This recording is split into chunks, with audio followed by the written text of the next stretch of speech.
Hey guys, it's Dr. Sunny, and today I want to talk to you about how you might help your eye health. I was talking to a patient the other day who was having problems with dry eyes, and I'm like, let's go to the research and see what we find. And I went to PubMed and I found a very interesting article that talked about a novel way to help eye issues. And the title of this article is Novel Role of Molecular Hydrogen, the End of Ophthalmic Disease. I admit this is an intriguing title, right? And whether or not hydrogen is the answer, I don't know yet, but this is reviewing the research that suggests it could be a piece of the puzzle.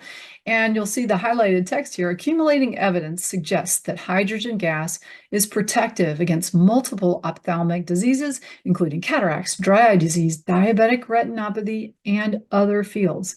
And also, it's already been used and tested in the treatment of dry eye disease and corneal endothelial injury in practice. So this is not just animal studies, although this does review the animal studies. And below this article, I'll definitely put a link to, below this video, I'll put a link to the article so you can find it yourself. So the first question is, how can you get hydrogen gas, and what did they do within these different studies?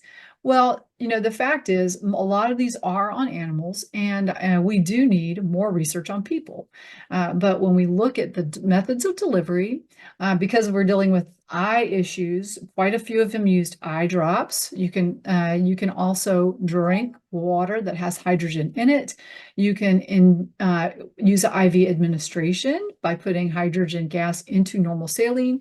You can use inhalation. And then on mice, you can also inject it into the tummy cavity. And all of these methods allow the hydrogen gas, because it's such a tiny little molecule, to be able to pass through to the tissues. And that's really important, is that we want to be able to get it to the tissues. And this is also what's nice and why people have logically gone to trying it on the eye, because they're like, oh, I can get to the eye easily, and hydrogen gas is small enough that it is able to pass through.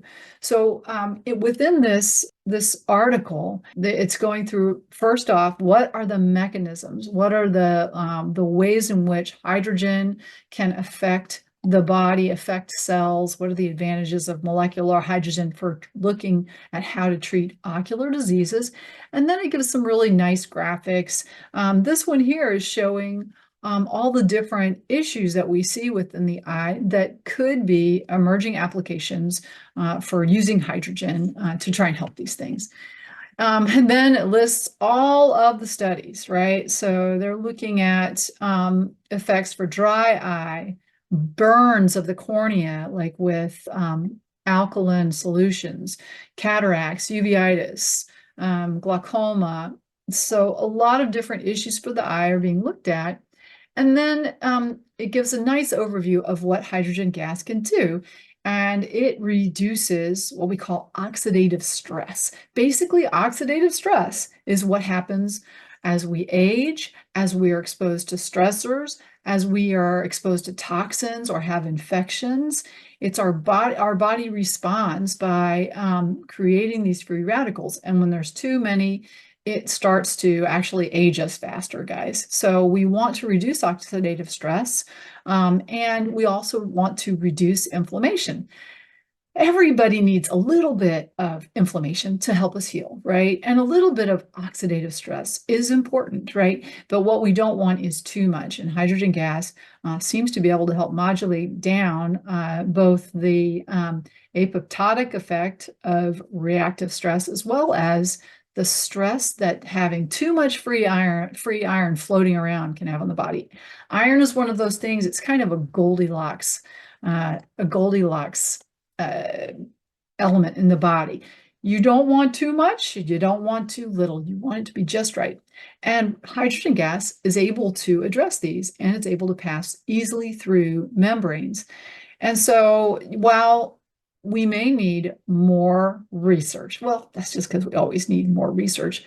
And is there enough there to say that this would be a safe thing to try to see if you could make a difference in your health, in your eyes' health, safe, and do that safely?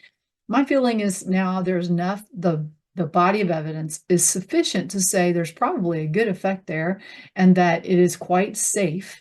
And certainly, if you're struggling with something and don't feel as though you've gotten the results, gotten the cure that you want, or not feeling as well as you could feel, and your issue has anything to do with, well, the eyes or inflammation, and many of us do have inflammation in the body. It contributes to all of our chronic medical illnesses, right? The hydrogen gas in some form could be something worth considering. I feel like the easiest strategy is to, because now there's wonderful water electrolyzer machines that will put hydrogen in the water that you can have in your home, and it might make a difference for you. And I hope that's helpful. I'm going to put the link to this article below, and you can check it out for yourself. All right, you guys, have an awesome, awesome day.